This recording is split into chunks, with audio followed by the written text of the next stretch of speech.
Salut internet, vous pensiez que j'allais vous abandonner pour les fêtes? Bien sûr que non, on les passe ensemble. Aujourd'hui j'avais envie de m'intéresser à 7 animaux particuliers, au destin très insolite. Je veux dire, on va quand même parler entre autres d'un canard devenu marine après une partie de poker. Je sais, ça a l'air absolument dingue, et encore, vous n'avez pas vu le top 1 de cette vidéo, vous avez vu ce que je viens de faire, c'est pour vous donner envie de rester jusqu'au bout ça. Allez, c'est parti.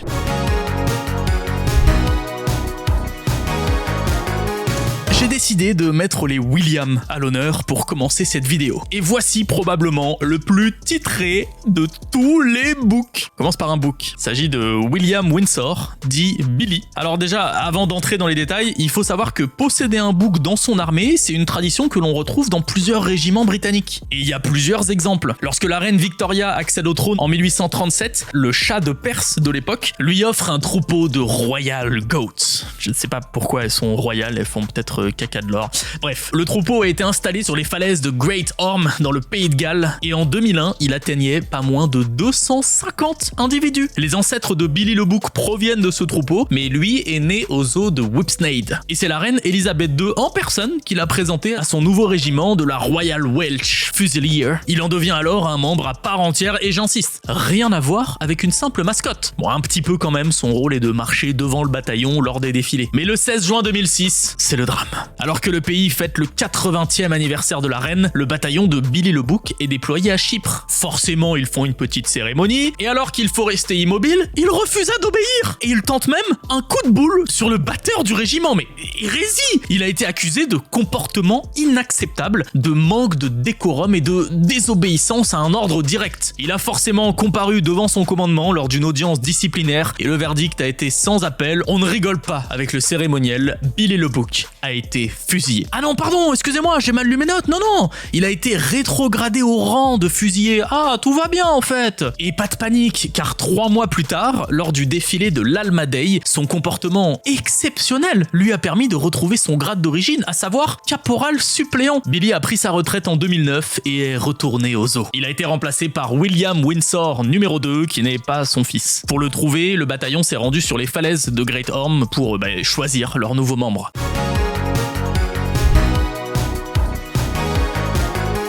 Voici Gustave, un pigeon qui a joué un rôle très important lors de la Seconde Guerre mondiale. Mais avant, un petit peu de contexte. Dans la nuit du 5 au 6 juin 1944 a lieu l'opération Neptune. Bon, rien de mystérieux ici, il s'agit en fait du débarquement de Normandie. Mais c'est là que Gustave entre en scène. Il est au service de la Royal Air Force. Et il a une mission, se rendre en Normandie justement. Il voyage à bord d'un LST, arrive sur place, récupère un message et repart. Il parcourt pas moins de 240 km afin de rejoindre la base aérienne de Thorney Island au sud de l'Angleterre. Son propriétaire, le sergent Harry Halsey, le réceptionne et Gustave lui délivre le contenu de son message. Nous sommes à environ 25 km au large des côtes. La première vague d'assaut a débarqué à 7h50. Les communications venant des plages indiquent que les tirs ennemis ne gênent pas les opérations. Toutes les unités soutiennent avec fermeté la pression adverse. Des Lightnings, Typhoons et forteresses volantes nous survolent depuis 5h45. Aucun avion ennemi décelé. S'il vous plaît, si je pouvais avoir des graines, parce que là j'ai très faim, j'ai quand même volé 240 km. Gustave a réussi sa mission, il vient de prévenir l'Angleterre que le débarquement de Normandie a commencé. Il reçoit la médaille Deakin pour avoir transmis le premier message en provenance des plages de Normandie à partir d'un navire au large de la tête de pont alors qu'il servait dans la Royal Air Force. Le 6 juin 1944, Gustave fait partie de la trentaine de pigeons qui ont reçu cette médaille pour avoir délivré des messages pendant la Seconde Guerre mondiale.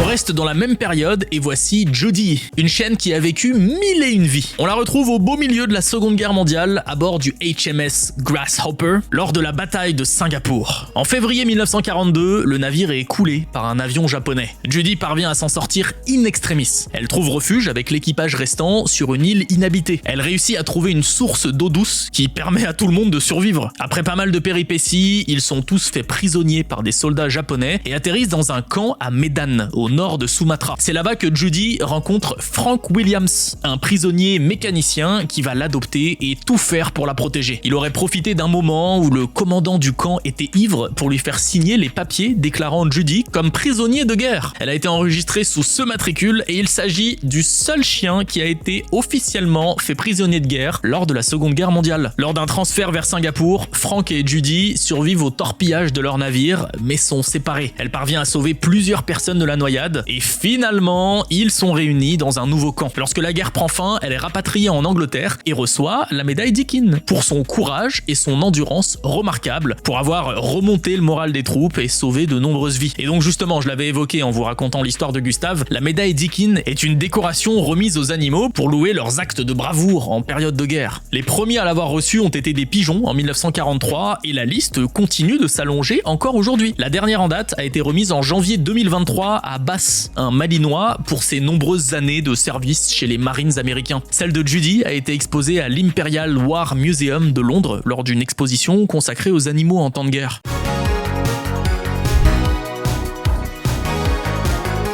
Les animaux qui vont dans l'espace ont complètement leur place ici. Parce que, excusez-moi, dans le genre destin incroyable, on peut difficilement faire mieux. On connaît bien sûr les singes, les chats, ceux qui ont vu le 77 consacré aux chats, vous savez de quoi je parle. On connaît les chiens, mais moi je veux vous parler de deux chiens en particulier, Belka et Strelka. Parce qu'on n'en parle pas beaucoup et pourtant elles mériteraient d'être mises en lumière. Il s'agit des tout premiers animaux revenus vivants d'un vol orbital. Le 19 août 1960, elles ont embarqué à bord de Sputnik 5 pour un vol qui a duré un peu plus de 24 heures, ça correspondait à 17 tours complets de la Terre. Cette expérience a permis de conclure que le vol spatial n'était pas un danger pour l'homme. Et la preuve, 8 mois plus tard, Yuri Gagarin devenait le premier homme à aller dans l'espace. Belka et Strelka étaient des chiens errants qui ont été sélectionnés pour leur taille et leur poids idéal. Elles ont ensuite suivi un entraînement pour les préparer au mieux à leur mission. Après leur retour, elles sont devenues de véritables célébrités, une de la presse internationale, goodies, timbres, cartes postales, enveloppes. Et puis c'est pas fini. Quelques mois après, Strelka a eu une portée de plusieurs chiots et une de ses filles, appelée Pushinka, a été offerte par Khrouchtchev à la famille Kennedy. Pushinka est à son tour tombée enceinte de l'un des chiens des Kennedy, Charlie, et a ainsi créé une descendance américano-soviétique. Elle possédait même son petit passeport soviétique. Évidemment, je pouvais pas conclure ce fait sans rendre hommage aux animaux qu'on cite moins souvent, mais qui ont, eux aussi, participé à notre compréhension de l'espace. Respect donc aux poissons, aux araignées et même aux crapauds. Je trouve ça dégueulasse. Mais bon, ils ont quand même un petit peu mon estime, quoi.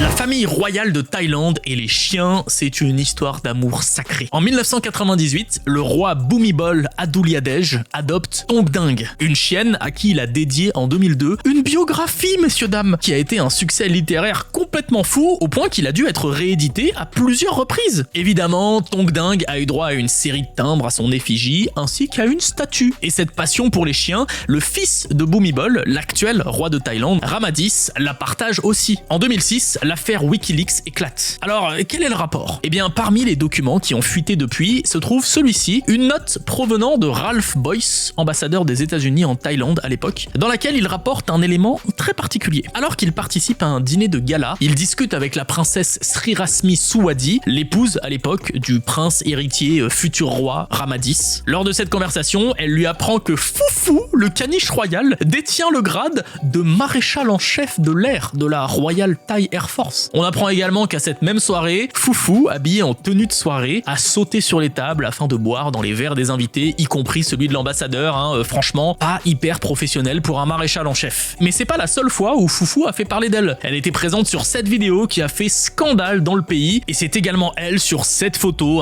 autre image qui a fait polémique, où l'on aperçoit le roi pas vraiment au top de sa prestance. Je vous cache pas que depuis le début du fait, j'ai très envie de vanner Foufou, mais je ne peux pas, parce que je risque la prison, messieurs dames. En 2015, un homme s'est moqué de Tongdang dans un post Facebook et s'est fait incarcérer. Il risquait jusqu'à 37 ans de prison. Aux dernières nouvelles que j'ai pu trouver en février 2016, le pauvre homme était toujours incarcéré.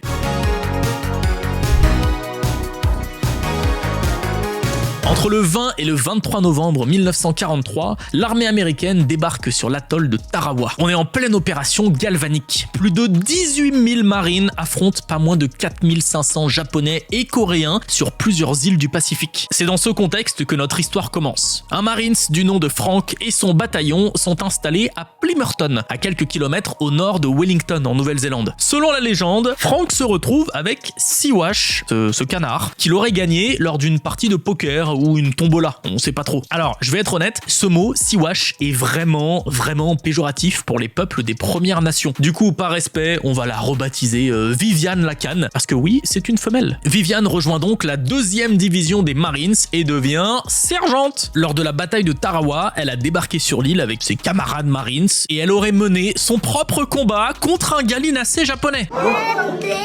Je sais, ça a l'air complètement fou et on ne saura probablement jamais si cette histoire est vraie ou pas, mais quoi qu'il en soit, cette anecdote a été immortalisée à travers cette belle illustration qui rend hommage au fait d'armes de Viviane. Franck, son propriétaire, a même témoigné en disant que le poulet japonais n'avait aucune chance. À noter que Viviane était aussi connue pour son penchant pour la boisson. Cet article précise qu'elle aimait uniquement la bière chaude et ne touchait pas à la bière pression. Elle est décédée aux eaux de Lincoln Park de Chicago en 1954 après une retraite bien méritée.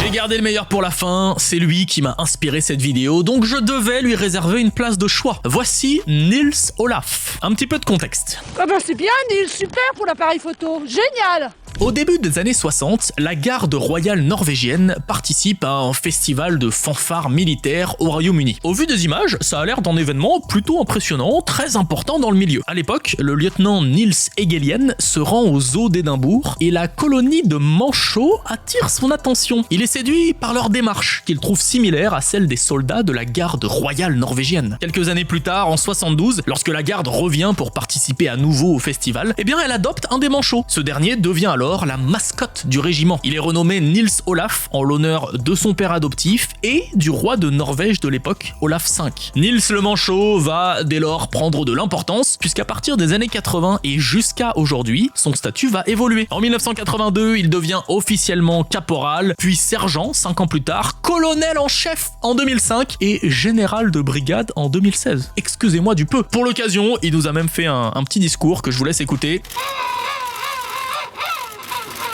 En 2008, il a carrément été anobli en devenant chevalier. Pas moins de 130 soldats de la garde royale ont fait le déplacement. Nils les a passés en revue et a même eu droit au petit coup d'épée sur les épaules. Je sais pas si les manchots ils ont des épaules, mais vous avez compris. Nils Egelian, alors à la retraite, est quand même venu pour assister à l'événement. Bon, et je voulais pas préciser, mais il y a eu plusieurs générations de Nils Olaf. Vous vous doutez bien que ça vit pas 50 ans ce genre de piaf. En tout, c'est 3 manchots qui se sont succédés. Cette année, Nils Olaf III a été promu général de division de la garde royale norvégienne, ce qui correspond quand même au 3e grade le plus élevé des forces armées du pays. Et pour ceux qui souhaitent accéder aux grades militaires norvégiens les plus élevés, ça se tente, on sait jamais, peut-être que si vous vous présentez là-bas habillé comme ça...